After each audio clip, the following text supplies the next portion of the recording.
Shadows That Trade, Stories of Ostratumba, Darkness suit. Que se passe-t-il lorsque la mort n'est pas la fin, mais le début d'un cauchemar sans fin? Au cœur de Montréal, où l'histoire coloniale est liée aux légendes urbaines, il y a une maison qui a été témoin des horreurs qui transcendent le temps. La résidence de Saint-Dominique Street, un bâtiment de pierre victorien et de style bois restauré en 2022, semble être le rêve devenu réalité pour toute famille qui cherche des racines dans une ville riche en culture.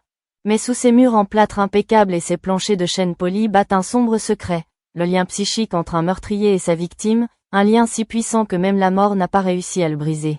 La maison a été construite en 1895 par un industriel français, Émile Rousseau, dont la fortune était basée sur le commerce d'esquines. Cependant, après sa mort en 1912, l'endroit est passé à une série de propriétaires décédés dans des circonstances suspectes, des suicides inexplicables, des accidents domestiques violents et, dans un cas, un homme retrouvé les mains déchirées, comme s'il avait essayé de creuser son propre tombeau. Les voisins ont surnommé la Maison du Diable et l'ont évité pendant des décennies. En 2018, un groupe d'investisseurs l'a acheté pour le renouveler, croyant que la modernité pourrait effacer son passé.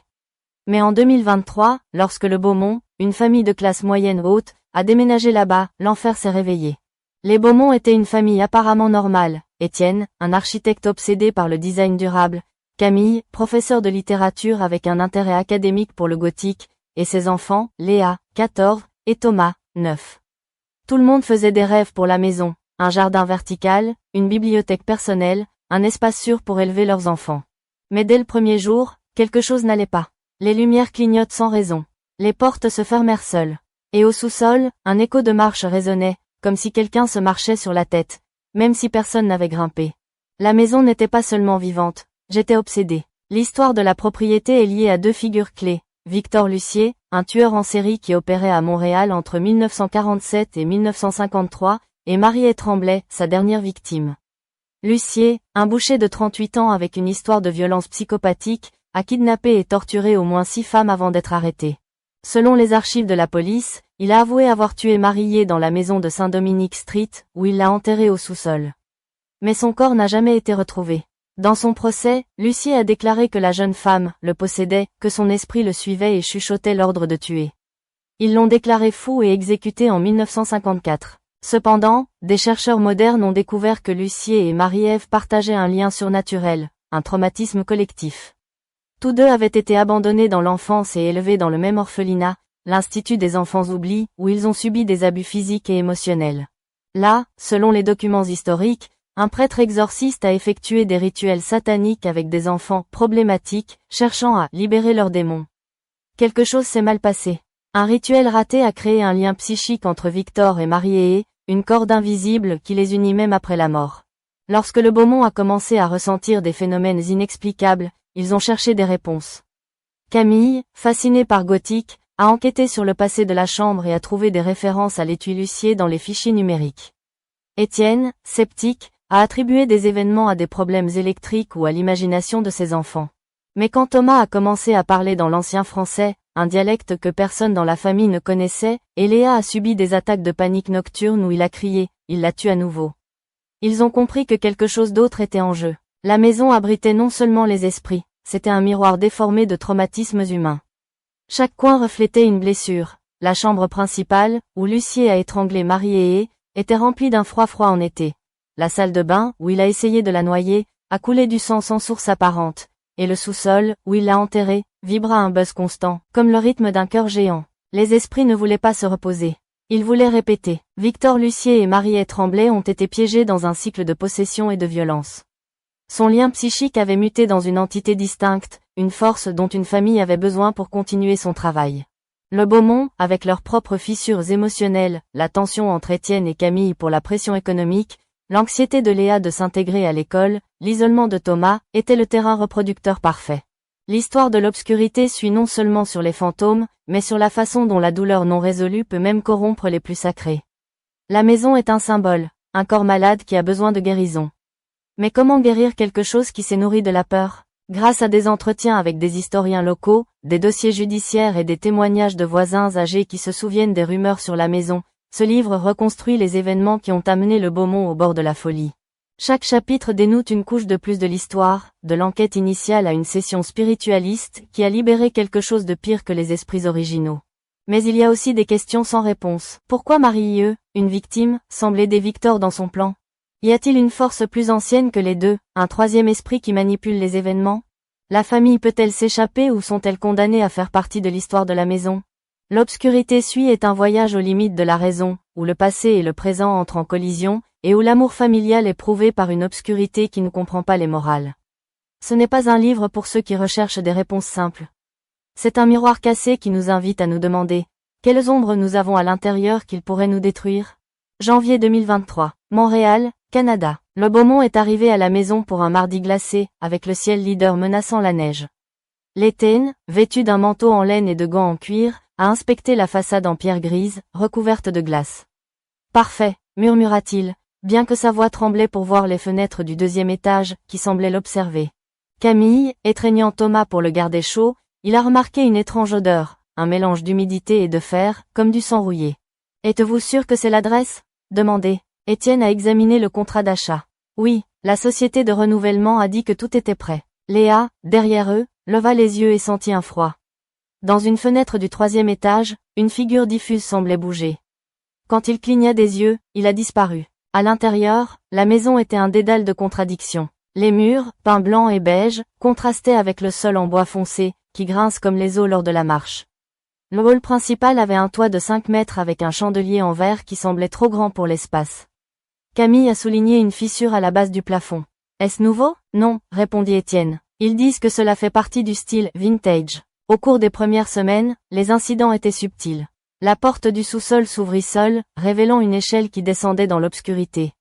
Une montre murale dans la salle à manger s'est arrêtée exactement à 3h07, lorsque, selon les archives historiques, Victor Lucier a tué sa première victime. Thomas a été le premier à voir quelque chose. Une nuit, tout en cherchant son animal en peluche préféré, il a entendu les rires des enfants dans le couloir. Quand il a ouvert la porte, il a vu une fille aux cheveux noirs et à une robe blanche, qui sourit avant de disparaître. « Un ami imaginaire ?» demanda Camille. « Non » insista Thomas. Elle a dit que Victor la cherchait. Le premier événement violent s'est produit le 17 février. Étienne était dans le grenier, vérifiant les anciens plans de la maison, lorsque le carabreau de la pièce s'est effondré, s'écrasant au centimètre où Camille était assise. La police l'a attribué à une décision structurelle, mais un technicien de la société de renouvellement a murmuré. Ce type de câble ne se brise pas comme ça. Quelqu'un les a coupés. Cette nuit-là, Camille a trouvé Léa dans sa chambre, les yeux vierges et marmonnant dans l'ancien français, il vocte. Il veut, il me voit, il m'aime, OMS ? Demanda Camille, terrifiée. Léa n'a pas répondu. La connexion avec le passé s'est intensifiée. Camille a enquêté dans la bibliothèque municipale et a découvert que Victor Lucier avait vécu dans la maison.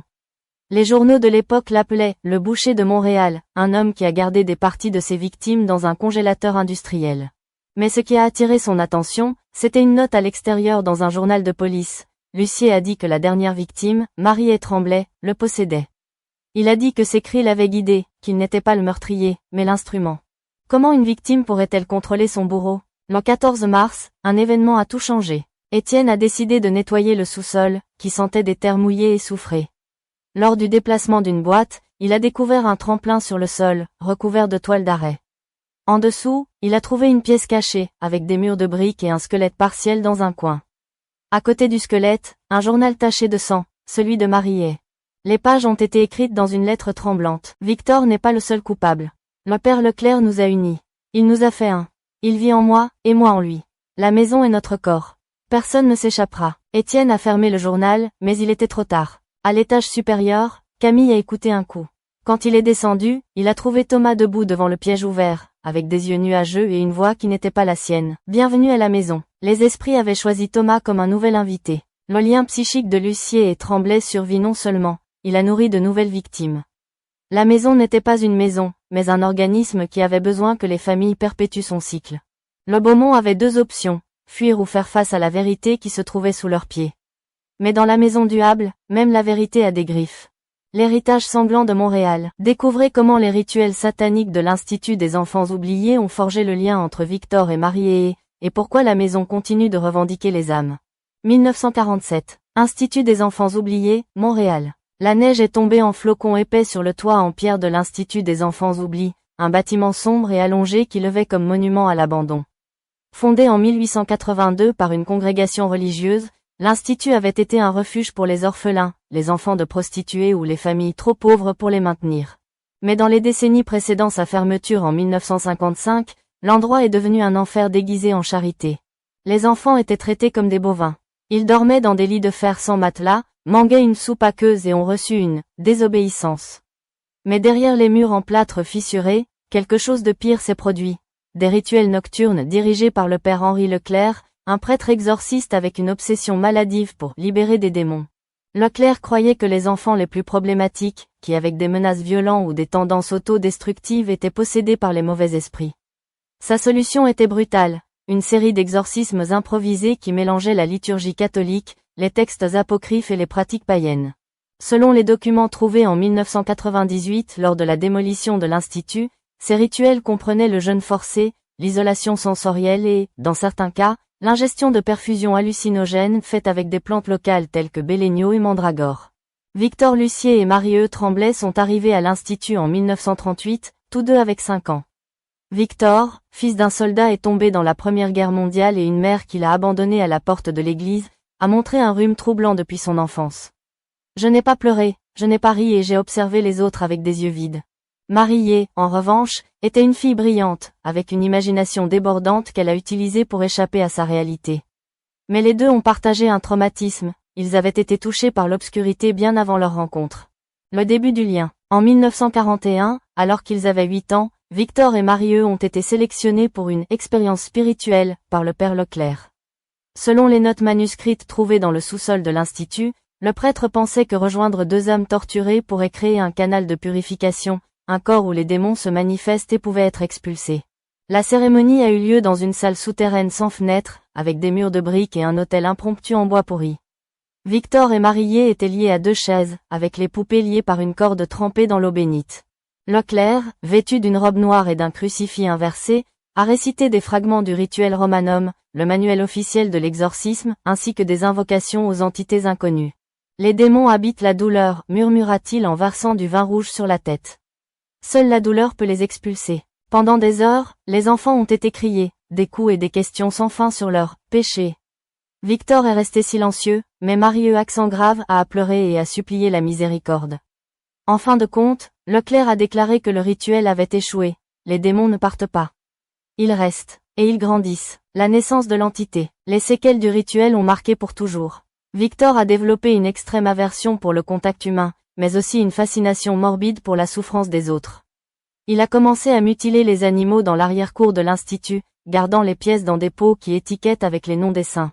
Marie, quant à elle, a commencé à parler dans les rêves, décrivant des scènes de violence dont il n'avait jamais été témoin. Les soignants les séparaient, craignant qu'ils se corrompent. Mais quelque chose avait changé. Victor et Marie-Ève n'étaient plus 2 personnes, mais une dualité. Quand l'un était en colère, l'autre a pleuré. Quand l'un a dormi, l'autre a fait des cauchemars identiques. Les médecins de l'Institut l'ont attribué à des troubles psychotiques induits par un traumatisme, mais les enregistrements confidentiels ont suggéré une autre théorie. Le rituel ne les a pas purifiés. Il les a fusionnés. Ils partagent maintenant un seul esprit, divisé entre la lumière et l'obscurité. En 1945, les 2 se sont échappés de l'Institut. Victor a disparu dans les rues de Montréal, travaillant comme boucher et perfectionnant sa capacité à cacher sa folie. Marie-Ève a été adoptée par une famille de la classe moyenne, mais sa nouvelle vie a été brève.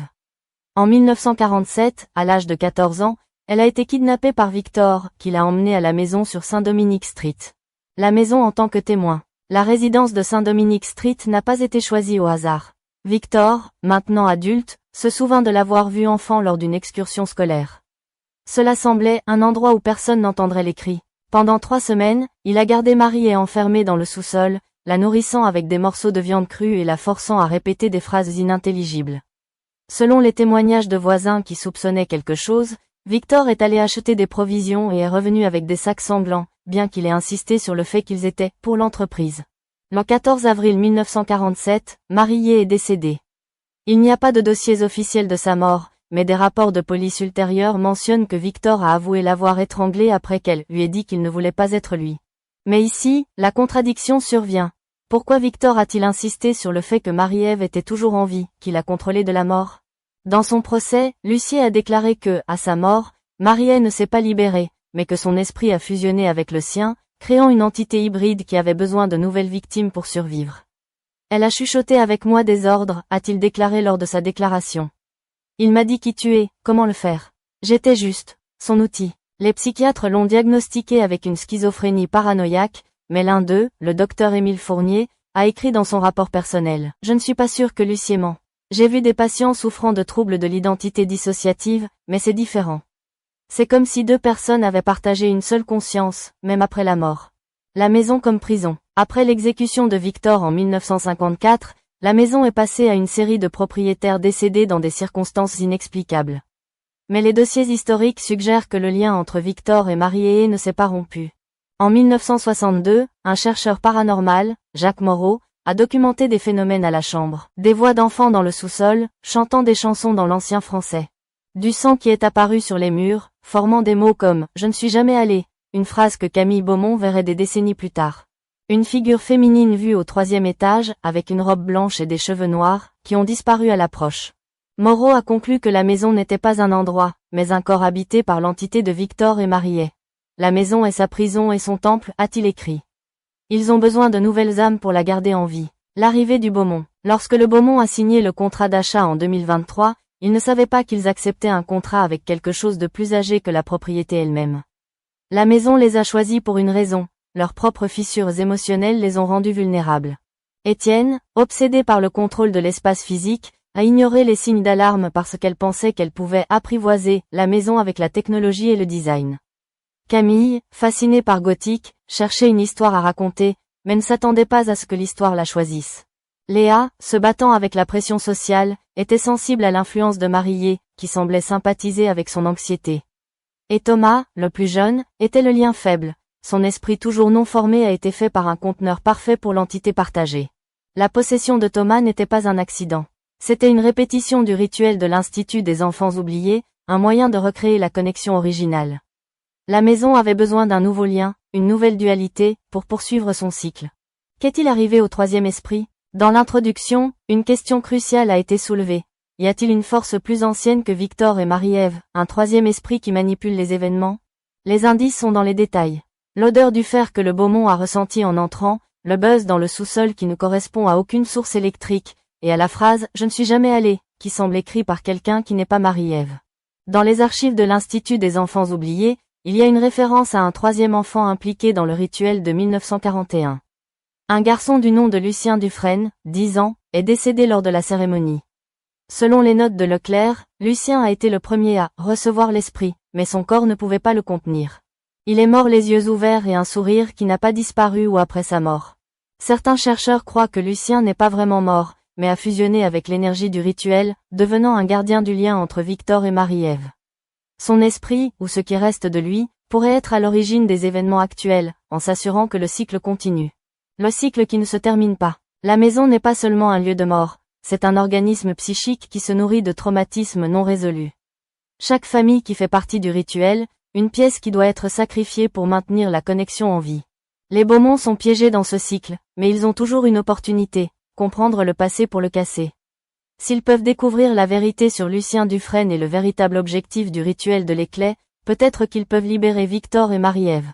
Ou condamner pour toujours. Le pacte des morts. Explorer le rituel défaillant du père Leclerc, la mort de Lucien Dufresne et comment les esprits des 3 enfants ont fusionné pour créer une entité qui recherche toujours de nouvelles victimes. 1941. Institut des enfants oubliés, Montréal. La salle souterraine sentait l'humidité et la peur. Les bougies noires ont frappé des chandelles de fer, projetant des ombres qui dansaient comme des créatures vivantes. Le père Henri Leclerc, vêtu d'une robe brisée et d'un chapelet inversé, a regardé les 3 enfants attachés aux chaises en bois. Victor Lucier, 8 ans, est resté immobile, les yeux fixés sur le sol. Marie-Hé tremblait, aussi 8 ans, trembla, ses lèvres se déplaçant dans une prière silencieuse. Et parmi eux, Lucien Dufresne, 10 ans, a regardé le toit avec un sourire qui ne semblait pas lui appartenir. Lucien avait été choisi par accident. À l'origine, Leclerc a planifié un rituel de 2 enfants, mais une erreur administrative l'a inclus dans la liste. C'était un garçon calme, avec des cheveux blonds et une peau pâle, qui parlait rarement et ne pleurait jamais. Les soignants de l'Institut le considéraient comme étrange, bien que personne ne savait pourquoi. Certains ont dit que les événements pourraient prédire avant qu'ils ne se produisent, d'autres, que ses yeux ont changé de couleur quand il était en colère. Leclerc, cependant, a vu autre chose à Lucien, un conteneur vide, prêt à être rempli. Le rituel défaillant. Le père Leclerc a commencé la cérémonie avec une invocation en latin. Veni, tenebrae. Venez, ombre. Recevez ces enfants comme offrande. Que leurs âmes sont purifiées par la douleur. Victor et Mariet étaient attachés avec des cordes trempées dans l'eau bénite, tandis que Lucien restait libre, assis devant eux. Leclerc lui a donné un poignard en argent oxydé et lui a ordonné « Coupez le cordon qui les unit. Libérez-nous de leur pollution ». Lucien n'a pas répondu. Au lieu de cela, il a pris le poignard et a coupé sa paume. Le sang coulait sur les pieds de Victor et Marie, formant un cercle rougeâtre sur le sol en pierre. Ensuite, la pièce a changé. Les bougies se sont éteintes et un son comme des ailes géantes remplissait l'espace. Victor sentit une chaleur sur sa poitrine, comme s'il grandissait en lui. Cria Marie-Ève, pas la douleur, mais l'horreur. Elle a vu son propre visage reflété dans les yeux de Lucien. Leclerc a essayé d'arrêter le rituel, mais il était tard. Lucien se leva, sa voix résonnant avec un écho multiple. « Ce n'est pas moi, je suis tout, je suis le pont ». Soudain, Lucien est tombé au sol, convulsant. Son corps se tordit comme si quelque chose le commençait de l'intérieur. Les cris de Mariet se sont mélangés à des rires de Victor, qui ne comprenait pas pourquoi il a ri. Lorsque Leclerc l'a examiné, Lucien était mort. Mais son sourire est resté, même après que les médecins ont confirmé sa mort. La vérité sur Lucien. Les archives de l'Institut ne mentionnent Lucien Dufresne dans aucun rapport officiel.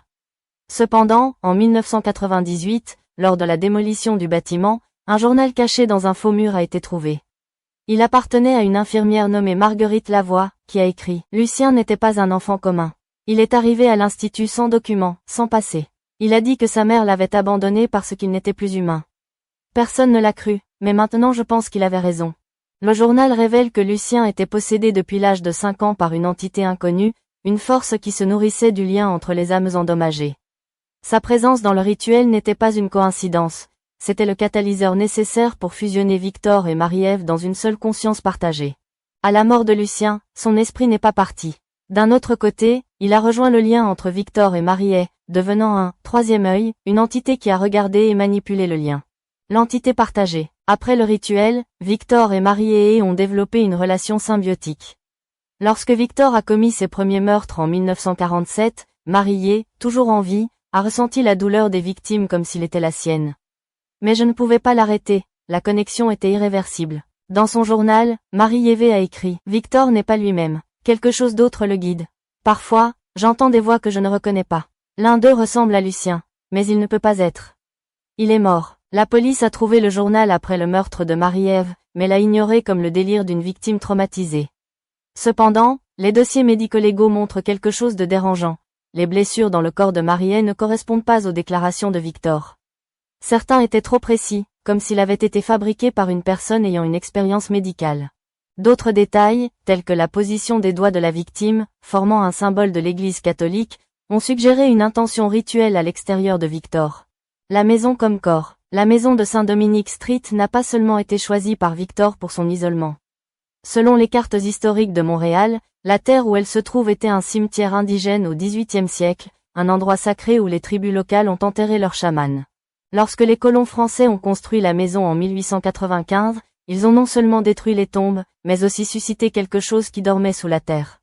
Les esprits des chamans, offensés par la profanation, ont rejoint l'entité créée par Victor, Mariet et Lucien. La maison est devenue un organisme psychique, un corps où les trois consciences, et la force ancestrale, coexistaient. Les voisins de l'époque ont signalé des phénomènes étranges. Lumière dans les fenêtres qui se déplaçaient seules. Des voix d'enfants chantant des chansons dans une langue que personne n'a reconnue. Une odeur brûlée qui est apparue sans source apparente. En 1912, un prêtre local a tenté de bénir la maison, mais s'est enfui terrifié. « Il n'y a pas de démon ici », a-t-il déclaré. Seulement, la fin, l'arrivée du Beaumont. Lorsque le Beaumont a déménagé en 2023, la maison a réactivé son cycle. Mais cette fois, la présence de Thomas, le plus jeune fils, a modifié l'équilibre. Thomas n'était pas seulement possédé par Victor et Mariet, il a également ressenti l'influence de Lucien. La voix qu'il a entendue au sous-sol n'était pas de Victor, mais de Lucien, qui a chuchoté « N'ayez pas peur. Nous voulons juste que vous compreniez. » Camille, lors de l'étude de la bibliothèque municipale, a trouvé des références à Lucien dans un article journalistique en 1941. Un garçon de 10 ans disparaît de l'Institut des enfants oubliés. Les soignants nient de savoir où il se trouvait. Mais dans un fichier joint, un témoignage anonyme a déclaré « Lucien n'a pas disparu. Il est resté. Maintenant, il vit sur les murs. » Le véritable but du rituel. Le rituel du père Leclerc n'était pas un exorcisme raté. C'était une expérience pour créer une entité immortelle, une conscience partagée qui pourrait transcender la mort. Leclerc, obsédé par l'idée de « battre le diable », croyait que les âmes fusionnées pouvaient créer un être capable de résister au péché. Mais quelque chose s'est mal passé. L'entité a non seulement survécu, il a eu faim. J'avais besoin de nouvelles victimes pour rester, de nouvelles familles pour répéter le cycle. Les Beaumont n'étaient pas les premiers. En 1962, Jacques Moreau, le chercheur paranormal, a documenté un cas similaire. Une famille appelée Dupont a déménagé à la maison en 1959. Le plus jeune fils, Pierre, 7 ans, a commencé à parler dans l'ancien français et à attirer des symboles étranges. En 1961, la famille a disparu. Leurs corps n'ont jamais été trouvés, mais les mots sont apparus sur les murs du sous-sol. Je ne suis jamais parti. Moreau a conclu que la maison a non seulement attrapé les âmes, il les a réinventées, les fusionnant avec l'entité pour perpétuer leur existence. La bataille pour Thomas. Thomas, possédé par Victor et Mariet, a commencé à montrer des comportements contradictoires. Un moment était le doux enfant habituel. Le suivant, ses yeux s'assombrissaient et parlait d'une voix gutturale qui n'était pas la sienne. Il veut sortir, a-t-il déclaré à Camille un soir. Il dit qu'il a besoin de plus de corps. Camille, terrifiée, confrontée à Étienne. Et si ce n'est pas seulement Victor et Mariet? Et s'il y a quelqu'un d'autre? Quelqu'un qui le contrôle aussi? Étienne, sceptique, a essayé de la rationaliser. C'est juste un enfant effrayé. Il a besoin d'une aide psychologique. Mais quand Thomas a commencé à dessiner Lucien, un garçon blond avec un sourire fixe, Camille savait qu'il faisait face à quelque chose de plus grand. La vérité est qu'ils ne veulent pas voir. La maison n'est pas seulement une prison pour Victor et Mariet. Il s'agit d'un laboratoire psychique, un endroit où l'entité créée par Leclerc prouve de nouvelles façons d'exister. Chaque famille qui entre est une expérience. Le cycle peut-il se casser, ou en feront-ils partie? Les Beaumont sont à la croisée des chemins. S'ils fuient, l'entité continuera à chercher de nouvelles victimes. S'ils restent, il pourrait devenir le prochain lien de la chaîne. Mais il y a une troisième option, face à Lucien. Selon les dossiers, Lucien n'était pas un méchant. C'était un enfant utilisé comme un outil, un bol qui cherche maintenant à s'échapper autant que eux. Si le Beaumont peut communiquer avec lui, ils peuvent peut-être briser la connexion que l'entité maintient en vie. Le miroir cassé. Découvrez comment un ancien miroir dans le grenier révèle les visions du passé et comment Lucien essaie d'avertir le Beaumont du véritable but de la maison. Mars 2023. Casa Beaumont, Montréal. La neige avait cédé la place à une pluie froide qui frappait les fenêtres comme si quelque chose tentait d'entrer. Camille Beaumont est montée dans le grenier avec une échelle pliante, portant une bougie dans une main et le journal de Marie dans l'autre. Depuis que Thomas avait été possédé, la maison semblait plus vivante. Les murs chuchotaient, les lumières clignotent en séquences impossibles à ignorer et l'air sentait le fer et l'humidité. Mais cette nuit-là, Camille a suivi un morceau qui ne pouvait pas manquer. Sur une page de la Marie accent grave à Diario, écrite avec des paroles tremblantes, j'avais trouvé une phrase qui n'avait pas remarqué auparavant. Le miroir c'est tout. Si vous regardez, cela vous montrera qui vous êtes. Mais soyez prudent, vous ne mentez pas toujours lorsque vous vous voyez. Un miroir? Camille a rappelé que, lors de l'inspection initiale de la maison, Étienne avait mentionné un vieux miroir dans le grenier, recouvert de poussière et trop grand pour le déplacer. Personne n'avait fait attention, mais maintenant, il a grimpé les dernières marches et a ouvert la porte du grenier.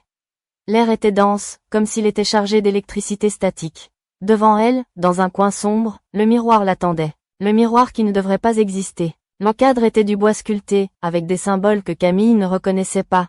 Cercles entrelacés, croix inversées et ce qui semblait être un œil ouvert au centre. Le verre, bien que opaque pour la poussière, brillait d'une lueur interne, comme si quelque chose derrière lui regardait. Camille a nettoyé la surface avec sa manche de pull. À la première touche, le miroir a émis un son aigu, comme le grincement d'un rat angoissant.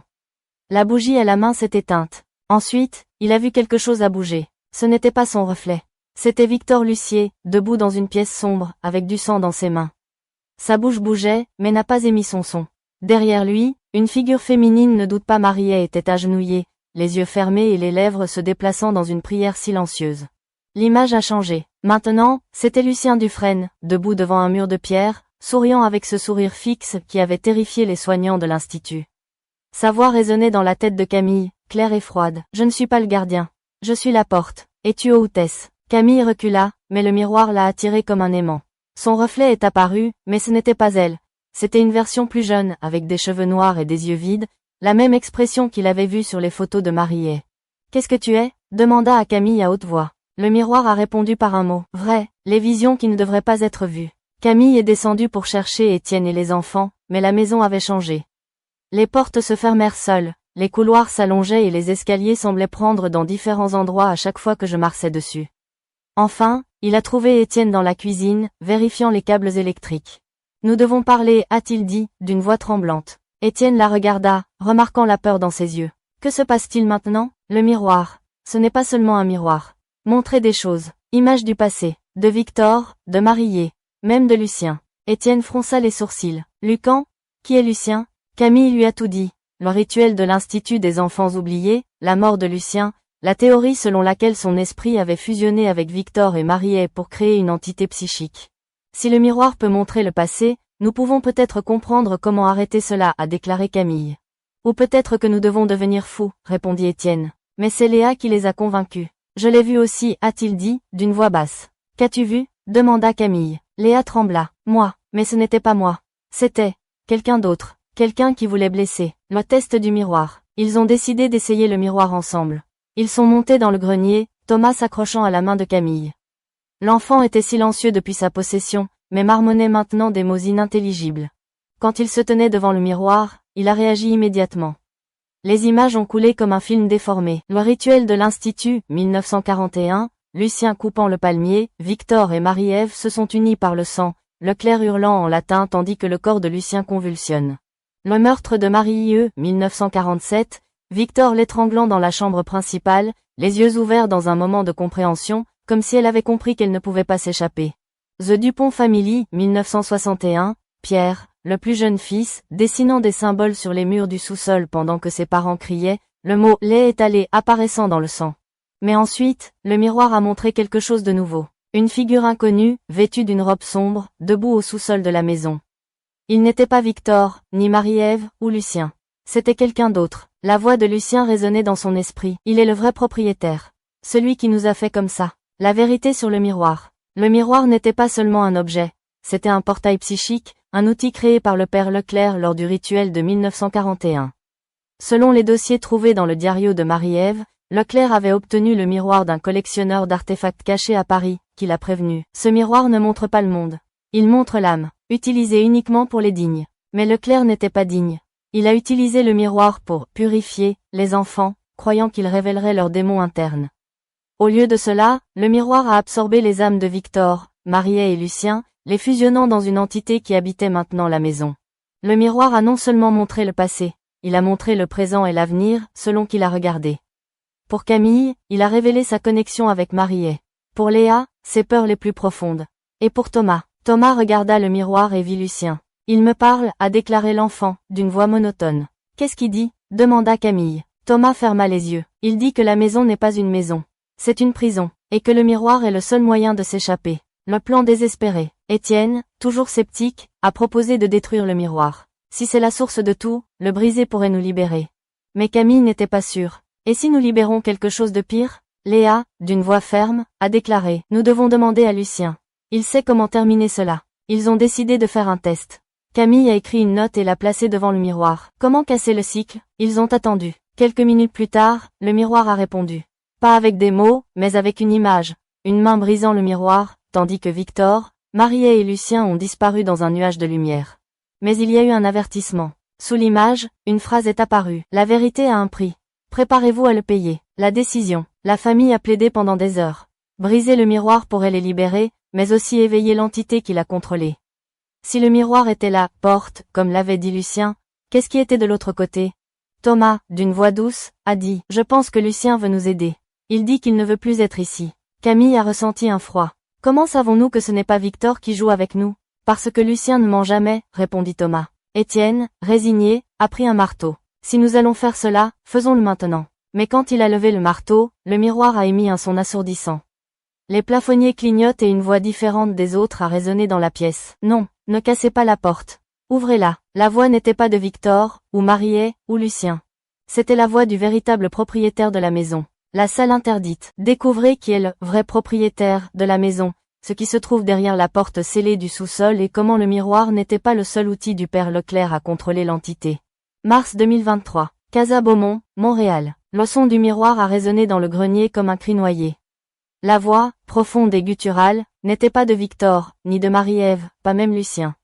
C'était quelque chose de plus âgé, plus sombre. Camille sentit l'air s'épaissir, comme si la maison inhalait. « Qui es-tu » demanda-t-il, sa voix tremblante. La réponse est venue dans un murmure collectif, comme si des milliers de voix parlaient en même temps. « Je suis le premier, je suis le gardien, je suis celui qui n'est jamais parti. » Étienne, tenant toujours le marteau, recula. « Ce n'est pas normal, nous devons sortir d'ici. » Mais Thomas, avec des yeux nuageux, s'approcha du miroir. Sa voix n'était pas la sienne. « Il a raison, le vrai propriétaire est en panne. » Dans la salle interdite, la porte scellée. Depuis que le Beaumont a déménagé à la maison, ils avaient ignoré une porte au sous-sol. Ce n'était pas dans les avions d'origine, et les entrepreneurs qui ont renouvelé la propriété ont dit qu'ils ne l'avaient jamais vue. Étienne a essayé de l'ouvrir une fois, mais a été scellé avec des chaînes rouillées et une serrure si vieille qu'elle semblait impossible de se casser. Maintenant, avec Thomas parlant comme si c'était une autre personne, Camille savait qu'elle devait y aller. Ils sont descendus au sous-sol avec un escalier à main, une lampe à main et un journal de Marie. L'air était plus froid que jamais, et la pierre était mouillée, comme si quelqu'un avait récemment renversé de l'eau. Devant eux, la porte attendait. Les chaînes étaient intactes, mais la serrure était ouverte. « Qui l'a ouvert » demanda Léa, s'accrochant à la manche de sa mère. « Personne » répondit Étienne, d'une voix rauque. Ils ont poussé la porte. Il grinça, mais s'ouvrit sans résistance. Le passage souterrain. Ce qu'ils ont trouvé n'était pas une pièce, mais un passage. Un escalier en pierre descendait vers l'obscurité, avec des murs de briques recouverts de symboles gravés de quelque chose qui avait l'air sec. Les murs suintaient de l'humidité et l'odeur de moisissure était si forte que Camille devait se couvrir le nez. Thomas a été le premier à descendre. « Il nous attend » a-t-il dit, avec cette voix qui n'était pas la sienne. Les autres l'ont suivi, un par un. Au bout de l'échelle, le passage s'est ouvert sur une salle circulaire, avec un toit voûté et un autel en pierre au centre. Sur les murs, il y avait des dessins de figures humaines unies par des cordes, avec des yeux vides et des bouches ouvertes dans des cris silencieux. Et sur le sol, un cercle d'os humains. L'héritage du père Leclerc. Camille a reconnu certains des symboles. Ils étaient les mêmes qu'il avait vus dans le miroir. Mais il y en avait d'autres plus âgés, que je ne pouvais pas identifier. « C'est un lieu de culte » murmura Étienne. Léa a souligné une plaque métallique oxydée sur le mur, avec une inscription latine. « Ara habita veritas. Hic nascitur tenebrae. » Ici, la vérité vit. L'obscurité est née ici. Camille a traduit à haute voix. « Qu'est-ce que ça veut dire » a demandé Étienne. « Cela signifie que cet endroit n'est pas seulement un rituel. C'est l'origine. » Thomas se dirigea vers l'autel. Ses mains tremblaient, mais son expression était silencieuse. « Leclerc est venu ici » a-t-il dit. « Comment savez-vous » demanda Camille. « Parce qu'il a laissé tout près. Le miroir, la maison, nous, la vraie histoire de Leclerc. » Les dossiers historiques ont déclaré que le père Henri Leclerc est décédé en 1952, 3 ans avant l'exécution de Victor Lucier. Mais dans le diario de Marie accent grave A, Camille a trouvé une entrée qui contredisait cette histoire. Leclerc n'est pas parti, il est resté. Il a dit que son corps n'était qu'un bol. Que quand il est mort, son âme vivrait dans la maison. Qu'il continuerait à travailler pour libérer des démons. Ça ne peut pas être, a déclaré Étienne. Mais c'est vrai, répondit Camille. La voix de Thomas résonna fortement. Leclerc n'est pas mort. C'est ici, aux États-Unis, à la maison. Soudain, l'autel a émis un son, comme le rythme d'un cœur géant.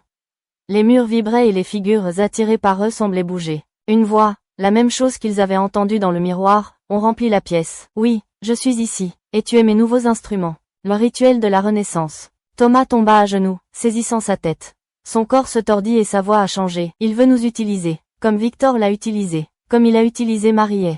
Camille a couru vers lui, mais Étienne l'a arrêté. Ne le touchez pas, ce n'est pas lui. Léa, terrifiée, a déclaré le cercle des eaux. Certains d'entre eux brillaient d'un feu vert maladif. Quels sont-ils ? Demandez. Camille, avec un cœur accéléré, a répondu. Ce sont des restes des enfants, de ceux qui ont disparu. Soudain, les os se sont déplacés. Ils se sont levés du sol, formant des figures humanoïdes qui ont commencé à danser en rond autour de l'autel. La voix de Leclerc a fait écho. Vous êtes choisi. Vous êtes le nouveau rituel. La bataille pour Thomas, cria Thomas, son corps convulsant. Ses yeux devenaient blancs et sa bouche s'ouvrit dans un cri qui ne semblait pas humain.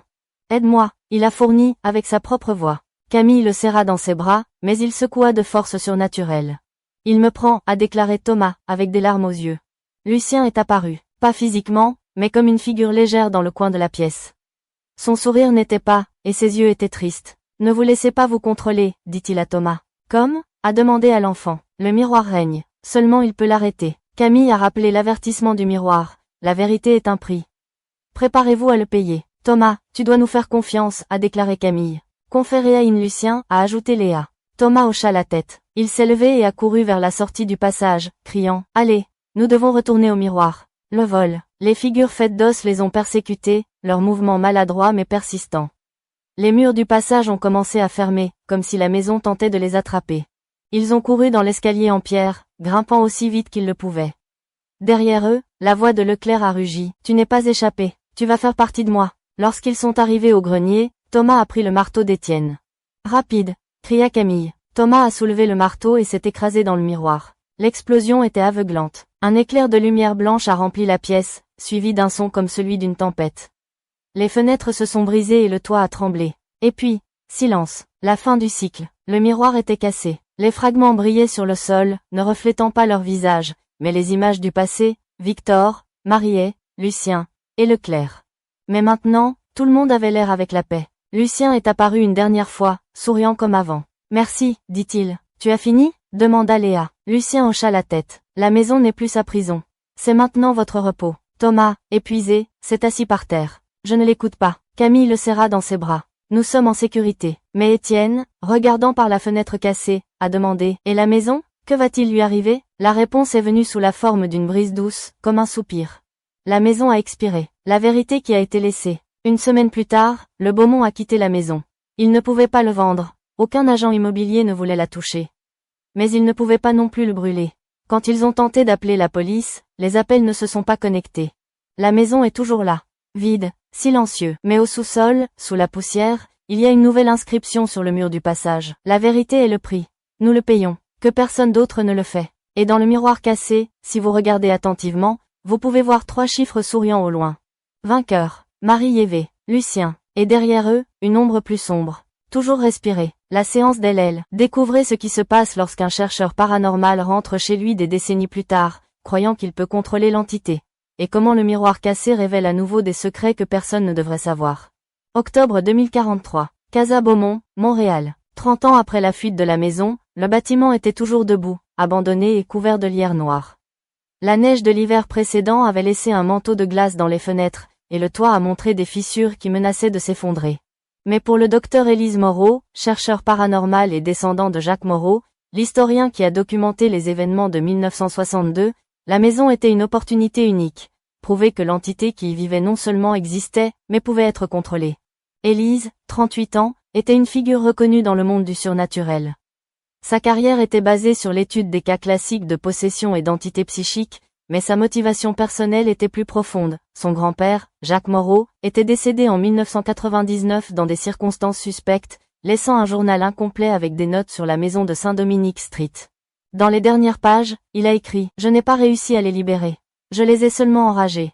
La maison n'est pas un endroit. C'est un contrat. Et quelqu'un, un jour, le brisera. Ou le renouvellera. » Élise est arrivée sur les lieux avec une équipe de 4 personnes. Sophie Duval, médium professionnel avec des compétences en transe. Marcus Bell, expert en technologie spectrale, équipé de caméras infrarouges et de capteurs de champs électromagnétiques. Daniel Chaquet, historien spécialisé dans les rituels religieux et occultes. Lucas Roy, assistant Élise et son seul lien avec l'extérieur. La maison qui n'oublie pas. Lorsque vous traversez la porte principale, l'air gelé a frappé ses visages. L'intérieur était en ruine. Le papier tapissé s'est détaché, le plancher en bois grinçant comme des os fracturés et l'odeur d'humidité était si intense qu'elle irritait les narines. C'est pire que ce que j'imaginais, a déclaré Marcus, ajustant sa caméra. Mais c'est intact, répondit Élise, pointant vers le miroir cassé dans le grenier. Le miroir, bien que fragmenté, était toujours dans son cadre. Les pièces en verre réfléchissent des images déformées, ombres qui se déplaçaient, les visages qui ne devraient pas être là. Sophie, le voyant, pâlissait. Quelque chose nous regarde, murmura-t-il. Bien sûr, a déclaré Daniel, en revue le journal de Jacques Moreau. La maison ne se souvient pas seulement. Il prétend. Préparatif pour la séance. Élise a décidé d'effectuer une séance au sous-sol, où le cercle des eaux et l'autel de pierre restaient toujours. Ils ont utilisé des bougies noires, du sel et un enregistreur vocal pour capturer n'importe quel phénomène. Sophie était assise au centre, les yeux fermés et ses mains sur une table en bois. « Es-tu prêt ?» demanda Élise. « Non, mais nous devons le faire », a répondu Sophie. Élise a commencé. « Au nom des vivants et des morts, nous invoquons les entités qui habitent cet endroit. » Victor Lucier, Mariet Tremblay, Lucien Dufresne, sont-ils ici? Un vent froid est entré par les fenêtres cassées, éteignant les bougies. L'entité répond. Sophie ouvrit les yeux. Ils n'étaient pas les siens, ils étaient complètement blancs. Sa voix a changé, faisant écho à un écho multiple. Nous ne sommes pas eux. Nous sommes tous. Nous sommes la vérité qu'il ne voulait pas voir. Marcus, enregistrant, a remarqué que le thermomètre était tombé à moins 15 degrés Celsius en seconde. Daniel recula, marmonnant une prière latine. « Qui es-tu » demanda Élise, d'une voix ferme. « Je suis celle qui reste.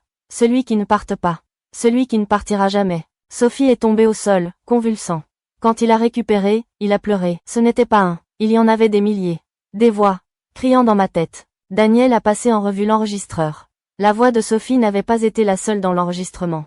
Il y en avait d'autres, chuchotant dans l'ancien français. Je ne suis jamais parti. Le rituel raté d'Élise. Élise, déterminée à dominer l'entité, a utilisé un objet trouvé dans le journal Jacques, une amulette d'obsidienne avec des symboles rituels Leclerc. Il l'a placée au centre du cercle des eaux et a ordonné « Si vous êtes réel, montrez-vous ». La réponse a été immédiate. Les murs du sous-sol étaient remplis de fissures et le sol tremblait. Une figure haute et mince est apparue dans le coin, avec une robe sombre et un visage sans caractéristiques définies. La voix de Leclerc a fait écho. « Vous n'êtes pas digne, vous venez comme les autres. Demandez, demandez-vous, traitez, mourir ». Lucas, l'assistant, a tenté de fuir, mais la porte du sous-sol s'est fermée avec un coup sec. « Aide la porte », cria Marcus. « Ne peut pas », a répondu Lucas. La silhouette s'est approchée de Sophie, qui est tombée à genoux. Sa voix a à nouveau changé. « Je te connais, fille. Vous portez aussi la douleur. Nous vous utiliserons », cria Sophie, et son corps s'est cambré, comme si quelque chose le possédait. Le retour du miroir. Marcus, désespéré, a pris un morceau du miroir cassé. En le touchant, il a vu des visions. Victor étranglant Marie, mais avec les yeux de Lucien. Leclerc exécutant le rituel, disant « Ils ne sont pas deux. Il y en a 3. Et le troisième est le maître. » Le Beaumont brisant le miroir, mais avec une figure inconnue souriant au loin. Le miroir n'était pas la fin. Cria Marcus. « Que veux-tu dire » demanda Élise. L'entité ne s'est pas cassée. C'était divisé. La silhouette dans le coin a ri, un rire guttural qui vibrait les os. « Oui, nous nous divisons. En vous. Dans cette maison. En tout. » La bataille pour Sophie. Sophie, posséda, se leva et se dirigea vers Élise. Ses lèvres se déplaçaient d'une voix qui n'était pas la sienne. « Vouliez-vous nous contrôler ? Maintenant, vous faites partie de nous. » Élise recula, mais Sophie lui attrapa le bras. Une douleur intense a traversé son corps et a vu des éclairs de son propre passé. Son grand-père, Jacques, écrivant le journal, avec des larmes aux yeux. Une fille inconnue, Lucien, souriant d'un miroir. Une porte scellée dans l'institut, avec la phrase « Ce qui entre ne sort pas ». Subsèse, cria Daniel, jetant du sel sur Sophie. La possession a cessé, mais Sophie s'est effondrée, inconsciente. La vérité sur Leclerc. Daniel, en révisant le journal de Jacques, a trouvé une entrée qu'il n'avait pas remarquée auparavant. Leclerc n'était pas humain. C'était un conteneur. Son corps a été pris par quelque chose de plus âgé, quelque chose qui a utilisé des enfants pour créer une entité qui pourrait vivre éternellement.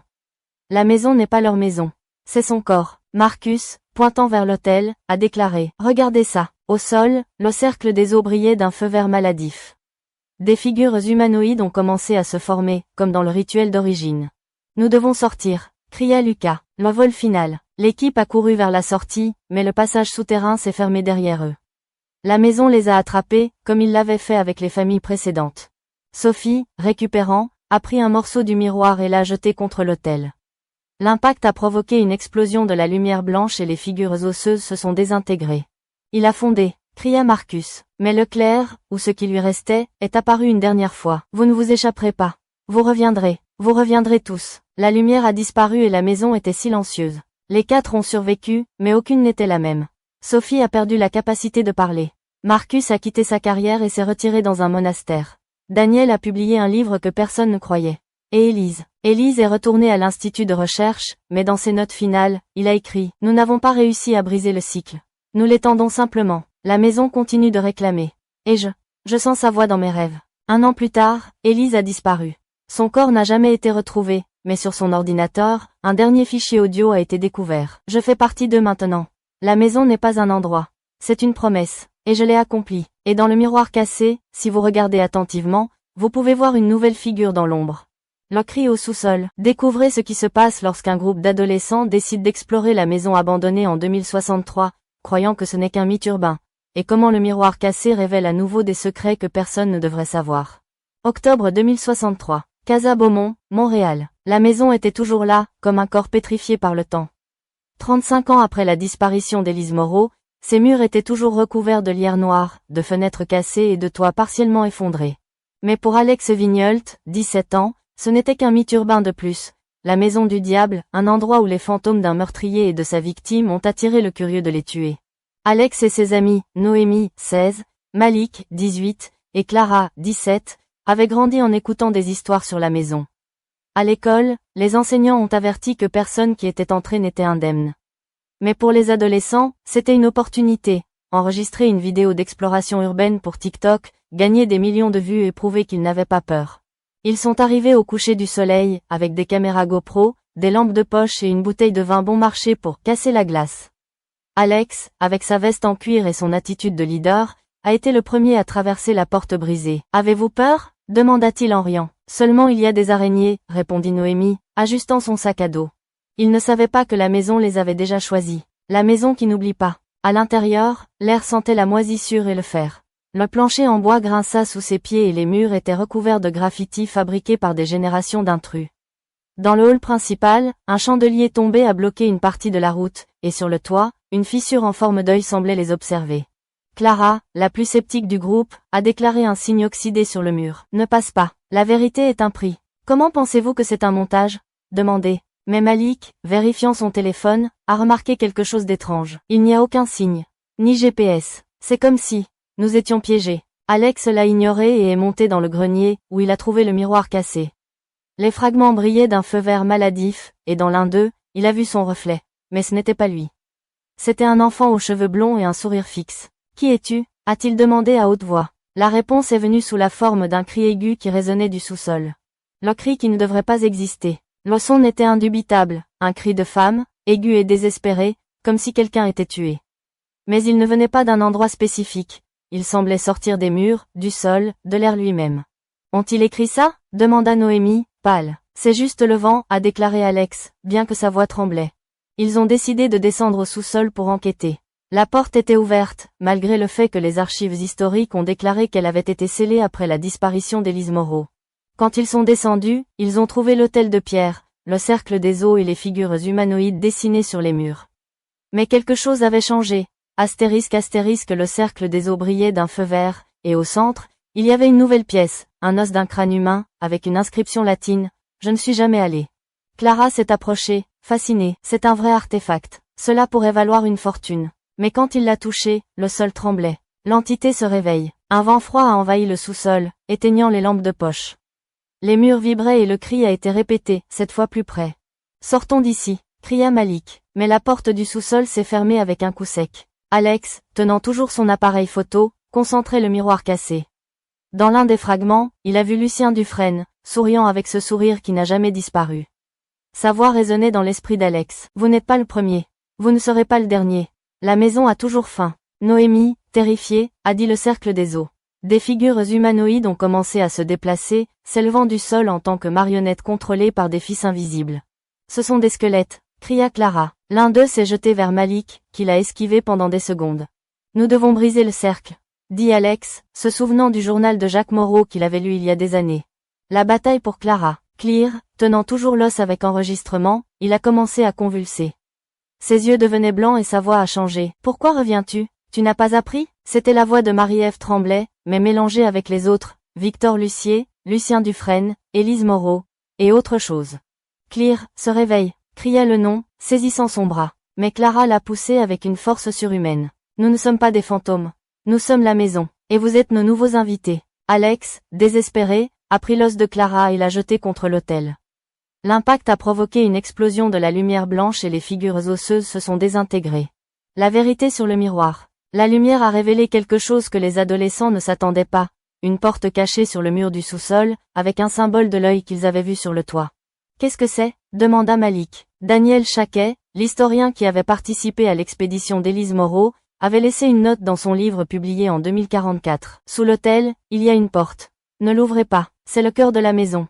C'est là que l'obscurité est née. Mais Alex, impulsif, l'ouvrit. Derrière, il y avait une petite pièce, avec des murs de briques et un miroir intact. À sa surface, des images du passé se reflétaient. Victor étranglant Marie-Ève, Lucien souriant, Élise Moreau disparaissant. Et enfin, Alex et ses amis, debout devant la porte. « Ce n'est pas réel », murmura Clara, avec sa voix normale. Mais le miroir a répondu, « La vérité a un prix.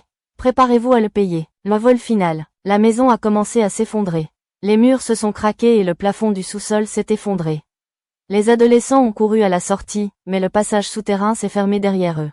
Clara, toujours affectée par la possession, a pris un morceau du miroir cassé et l'a jeté contre la porte cachée. L'impact a provoqué une autre explosion de lumière, et la voix de Leclerc a résonné pour la dernière fois. Vous ne vous échapperez pas. Vous reviendrez tous. La lumière a disparu et la maison était silencieuse. Épilogue, la vérité qui a été laissée. Les 4 ont survécu, mais aucune n'était la même. Clara a perdu la capacité de parler pendant des semaines. Noémie a développé des attaques de panique nocturne. Malik a cessé d'utiliser la technologie, craignant que les caméras l'aient espionné. Et Alex est retourné à l'école, mais dans ses cahiers, il a écrit « Nous n'avons pas réussi à briser le cycle.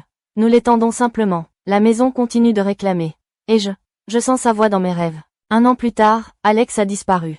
Son corps n'a jamais été retrouvé, mais sur son ordinateur, un dernier fichier audio a été découvert. Je fais partie d'eux maintenant. La maison n'est pas un endroit. C'est une promesse. Et je l'ai accomplie. Et dans le miroir cassé, si vous regardez attentivement, vous pouvez voir une nouvelle figure dans l'ombre. Alex Vigneult, souriant, le sentier de la folie. Découvrez ce qui se passe lorsqu'un journaliste d'investigation décide de documenter les événements de la Chambre en 2083, croyant qu'il peut exposer la vérité. Et comment le miroir cassé révèle à nouveau des secrets que personne ne devrait savoir. Octobre 2083. Casa Beaumont, Montréal. Le journaliste Julien Mercier, 42 ans, avait construit sa carrière sur des histoires impossibles. Gagnant du prix Pulitzer pour son enquête sur l'affaire Roswell 2.0, il était connu pour démonter les mythes urbains avec des données et une logique. Mais à l'automne 2083, Julien a fait face à son plus grand défi. La légende de la Maison du Diable, une maison abandonnée qui, selon les archives, avait remporté au moins une vie tous les 30 ans depuis 1895. Julien ne croyait pas aux fantômes. Pour lui, la maison n'était qu'un cas de traumatisme collectif et de manipulation psychologique, alimenté par des histoires exagérées. Mais quand il a reçu un message anonyme avec des coordonnées GPS et une phrase cryptée, la vérité a un prix. Préparez-vous à le payer, il savait qu'il devait enquêter. Il est arrivé seul, avec un sac à dos, un enregistreur et une chambre de réalité augmentée pour tout documenter. Il n'a dit à personne qu'il allait à la maison qui n'oublie pas. Lors du passage de la porte principale, Julien a remarqué des changements depuis la dernière expédition en 2063. Le toit était plus détérioré, mais le miroir cassé dans le grenier était toujours dans son cadre, brillante avec un feu vert maladif. Sur les murs, nouvelles inscriptions dans l'ancien français. Je ne suis jamais parti. Qui es-tu? Viens, regardez le miroir. Julien a tout enregistré, narrant d'une voix professionnelle. La psychologie humaine est vulnérable aux suggestions. Les inscriptions sont probablement le travail des adolescents ou des fans de l'occultisme. Rien de surnaturel ici, mais quand il a atteint le sous-sol, il a trouvé quelque chose qu'il ne pouvait pas expliquer. Astérisque, le cercle des os était intact, mais il y avait un nouveau crâne au centre, avec une inscription latine, Alexander Vigneault, 2063. Astérisque, Julien l'a reconnu. Il avait enquêté sur le cas des adolescents disparus en 2063, mais les archives officielles ont déclaré qu'Alex s'était enfui de chez lui. Comment était ton crâne là-bas? Le journal Jacques Moreau. Dans un sous-sol du sous-sol, Julien a trouvé une boîte en bois pourri. À l'intérieur, le journal Jacques Moreau, le chercheur paranormal qui avait documenté les événements de 1962. Les pages étaient tachées d'eau et de sang, mais Julien a réussi à déchiffrer les fragments. La maison n'est pas un endroit. C'est un contrat. Les esprits ne sont pas morts. Ils sont fusionnés. Le miroir est la clé. La vérité est le prix. Une dernière note a attiré votre attention. Si vous lisez ceci, il est trop tard. La maison vous a choisi. Julien a fermé le journal, mais pas avant de voir une image dessinée sur la dernière page. Une figure avec une caméra, debout devant le miroir cassé. Le miroir qui ne devrait pas exister. Déterminé à prouver que tout était une fraude, Julien est monté dans le grenier et se tenait devant le miroir. Son reflet est apparu, mais ce n'était pas lui. C'était un enfant blonde avec un sourire fixe, le même visage qu'il avait vu sur les photos de Lucien Dufresne. Quel du diable, murmura-t-il. Le miroir a répondu par un mot. Vrai. Soudain, Julien a vu des visions. Victor Lucier étranglant Marillier, avec les yeux de Lucien. Élise Moreau disparaît dans l'obscurité. Alex Vigneult souriant dans l'ombre. Une voix résonnait dans son esprit. Vous n'êtes pas le premier. Vous ne serez pas le dernier. La maison a toujours faim. Julien est retourné, mais le miroir l'a attiré comme un aimant. Son corps gelait et ressentait une douleur dans sa poitrine, comme s'il prenait sa conscience. L'entité répond. Lorsque Julien a repris le contrôle, sa voix n'était pas la sienne. Pourquoi es-tu venu? Pour demander? De craindre? Mourir? C'était la voix de Marillier, mélangée avec les autres, Victor, Lucien, Élise. Et autre chose. Julien, a du mal à rester conscient, à activer son enregistreur. Ce n'est pas un fantôme. C'est une entité psychique, une fusion d'âmes endommagées. La maison et son corps. Et je suis à l'intérieur. La voix a changé, devenant gutturale. Nous ne sommes pas des fantômes. Nous sommes la maison. Et vous êtes notre nouvel invité. Le retour du miroir. Julien, désespéré, a pris un morceau du miroir cassé. En le touchant, il a vu des visions. Victor et Marie Tolk fusionnent, avec les yeux de Lucien. Leclerc exécutant le rituel, disant, ils ne sont pas deux. Il y en a trois. Et le troisième est le maître. Le Beaumont brisant le miroir, mais avec une figure inconnue souriant au loin. Le miroir n'était pas la fin. Cria Julien. Oui, nous nous divisons. En vous, dans cette maison, en tout. La voix de Leclerc a fait écho. Vous n'êtes pas digne. Vous venez comme les autres. Demandez-vous. Traitez. Mourir. La bataille de Julien. Julien a essayé de fuir, mais la maison l'a rattrapé. Les murs se fermèrent et le sol trembla. Au sous-sol, le cercle des eaux brillait et les figures humanoïdes ont commencé à se former. Dites-moi, cria Julien, sachant qu'il perdait le contrôle. Son corps s'est cambré et sa voix a changé. Je fais partie d'eux maintenant. La maison n'est pas un endroit. C'est une promesse. Et je l'ai accomplie. Julien est tombé au sol, inconscient. La vérité qui a été laissée. 1 mois plus tard, le corps de Julien n'a jamais été retrouvé. Mais sur son ordinateur, un dernier fichier audio a été découvert. Nous n'avons pas réussi à briser le cycle. Nous l'étendons simplement. La maison continue de réclamer. Et je sens sa voix dans mes rêves. Et dans le miroir cassé, si vous regardez attentivement, vous pouvez voir une nouvelle figure dans l'ombre. Julien Mercier, souriant, The Last Goodbye. Découvrez ce qui se passe lorsqu'un descendant de Victor Lucier décide de faire face à son héritage en 2113, croyant qu'il peut racheter sa famille.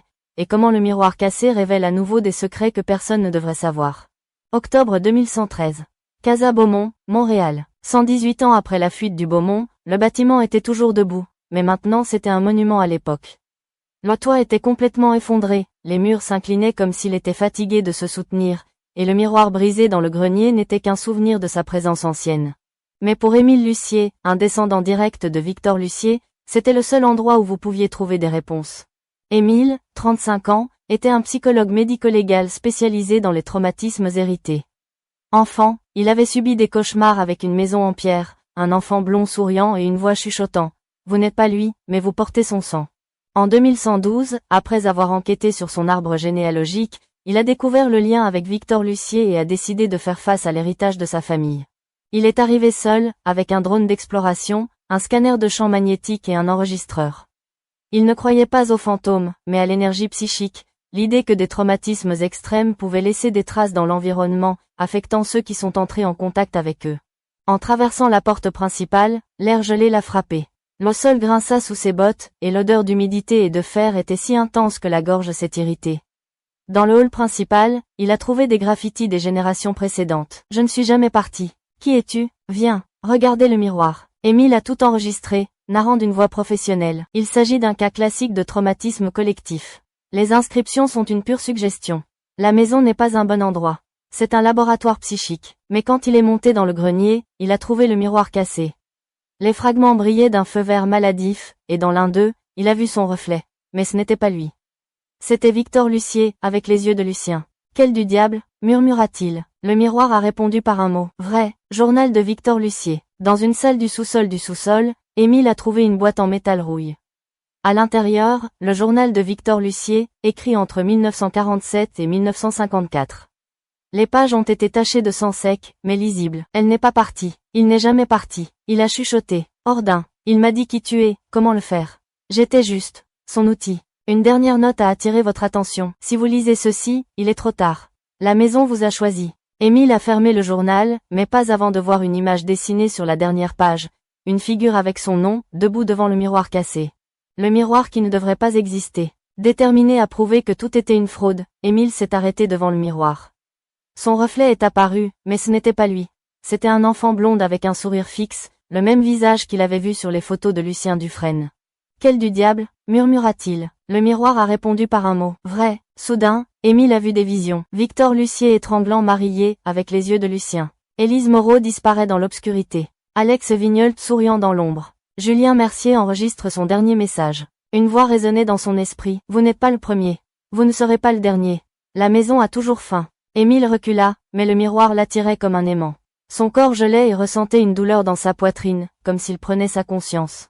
L'entité répond. Quand Émile a repris le contrôle, sa voix n'était pas la sienne. Pourquoi es-tu venu? Pour demander? De craindre? Mourir? C'était la voix de Mariet, mélangée avec les autres, Victor, Lucien, Élise. Et autre chose. Émile a du mal à rester conscient, à activer son enregistreur. Ce n'est pas un fantôme. C'est une entité psychique, une fusion d'âmes endommagées. La maison et son corps. Et je suis à l'intérieur. La voix a changé, devenant gutturale. Nous ne sommes pas des fantômes. Nous sommes la maison. Et vous êtes notre nouvel invité. Le retour du miroir. Émile, désespéré, a pris un morceau du miroir cassé. En le touchant, il a vu des visions. Victor et Marie Tolk fusionnent, avec les yeux de Lucien. Leclerc exécutant le rituel, disant, ils ne sont pas deux.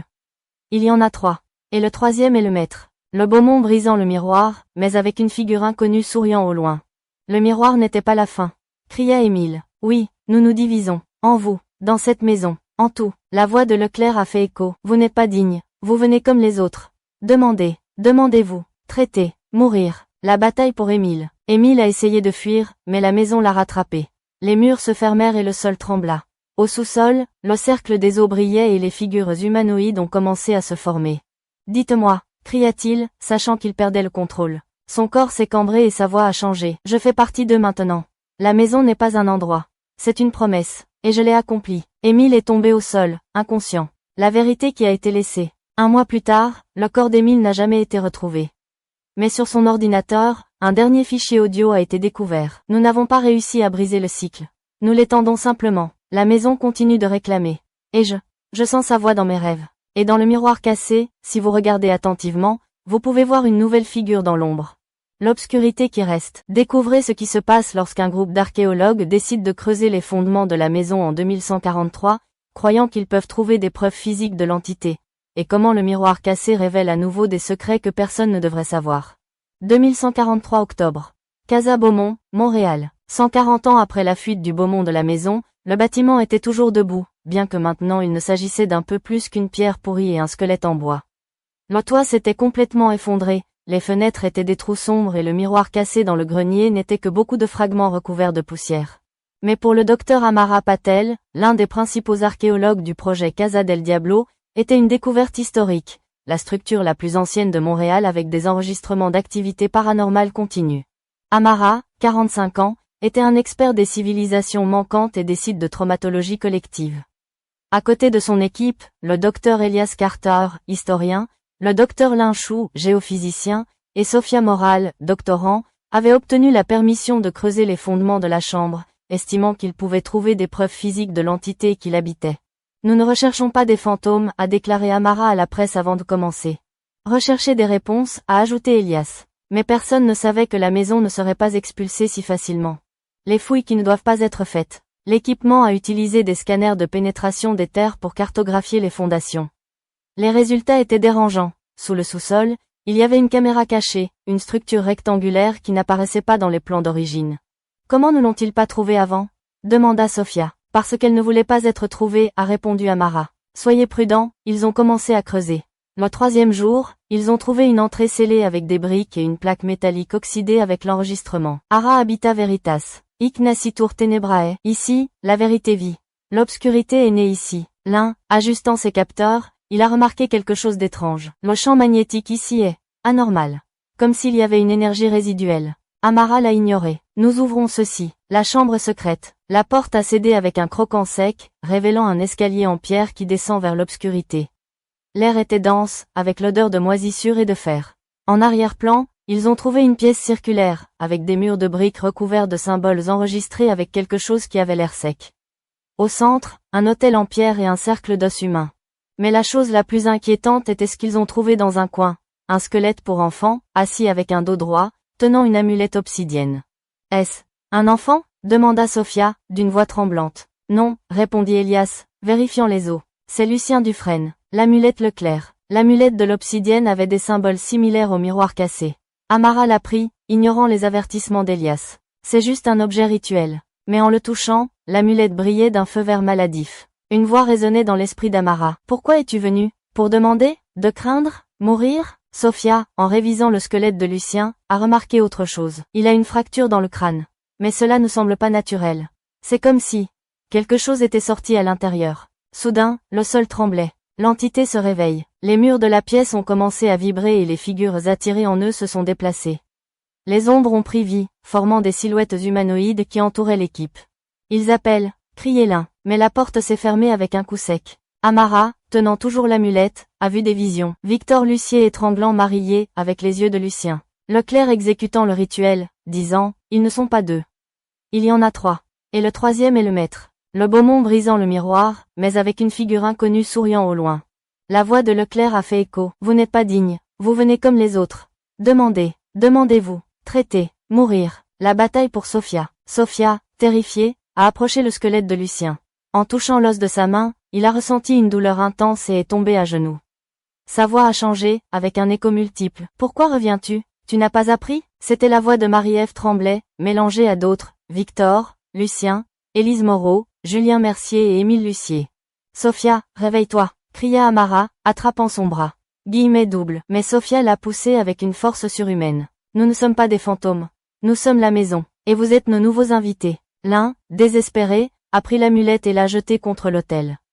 L'impact a provoqué une explosion de la lumière blanche et les figures d'ombre se sont désintégrées.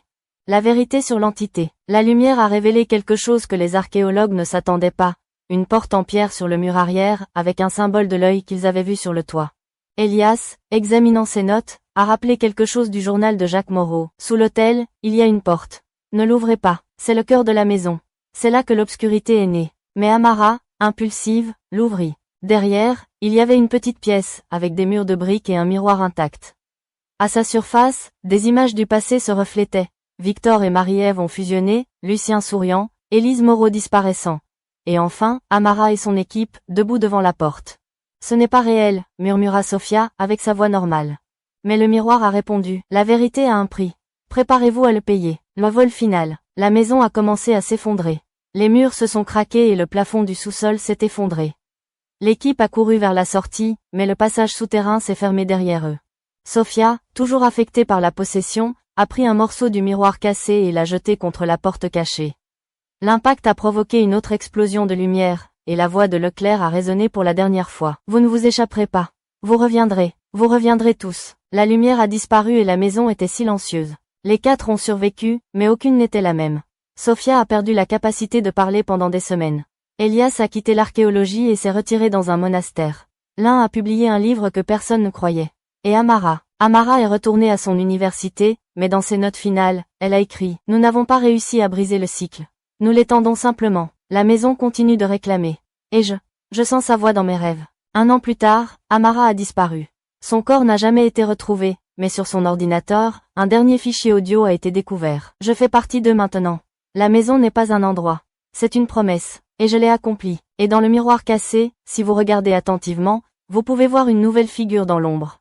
L'obscurité qui reste. La maison de la rue Saint-Alonique est toujours debout, bien que personne ne la réside. Les documents officiels le déclarent en ruine, mais les cartes satellites montrent que le toit a reconstruit seul. Les murs, bien que craqués, semblent se maintenir par une force invisible. En 2173, un groupe d'adolescents tentera de l'explorer, croyant que ce n'est qu'un mythe urbain. Mais la maison les attend. Parce que l'obscurité n'est jamais partie. Il n'a caché que. Fin de la série, Stories of Ultratumba. Certaines maisons ne sont pas des maisons.